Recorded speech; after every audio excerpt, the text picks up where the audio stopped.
So I'm reading a lot of your comments and responding, and what I'm finding is many of you are stuck in stage 3 out of the 5 stages from betrayal to breakthrough, different than the 5 stages of grief.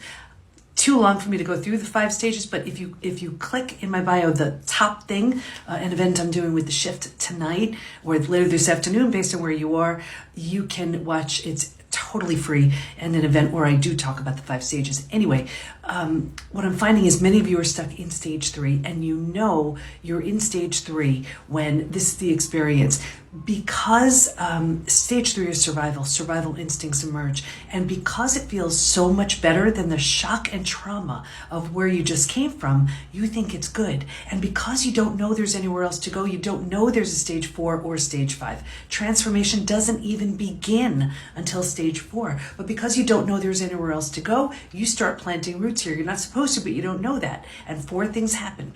The first thing is you get all these small self benefits from being here. You get to be right, you get your story, you get someone to blame, you get sympathy from everyone you tell your story to, you get a target for your anger, you don't have to do the hard work of learning to trust again. Should I trust you? Can I trust you? Forget it, I'm not trusting anybody. So you plant deeper roots. Now, because you're here longer than you should be, you don't know that, right? But here you are. Now the mind starts doing things like, well, maybe you're not all that great. Maybe you deserved it. Maybe this, maybe that. So you plant deeper roots. Now, because these are the thoughts you're thinking, and this is the energy you're putting out, well, like energy attracts like energy. So now you're attracting people and circumstances and relationships towards you to confirm, yup, this is where you belong. And the misery loves company crowd, they come around now too. It gets worse, but I'm going to get you out of here.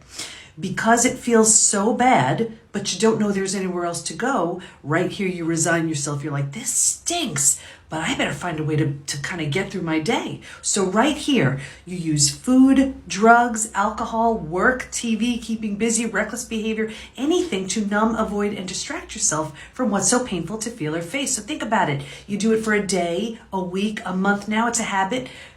A year, 10 years, 20 years, and I can see someone 20 years out and say, that emotional eating you're doing, that drinking you're doing, that numbing in front of the TV, do you think that has anything to do with your betrayal? And they would look at me like I'm crazy, and they'd say, well, it happened 20 years ago. All they did was put themselves in stage 3 and stay there. The worst of it happened already. You owe it to yourself to do something really good with something really painful. Check out my bio for resources and that free event later. I'll talk to you then.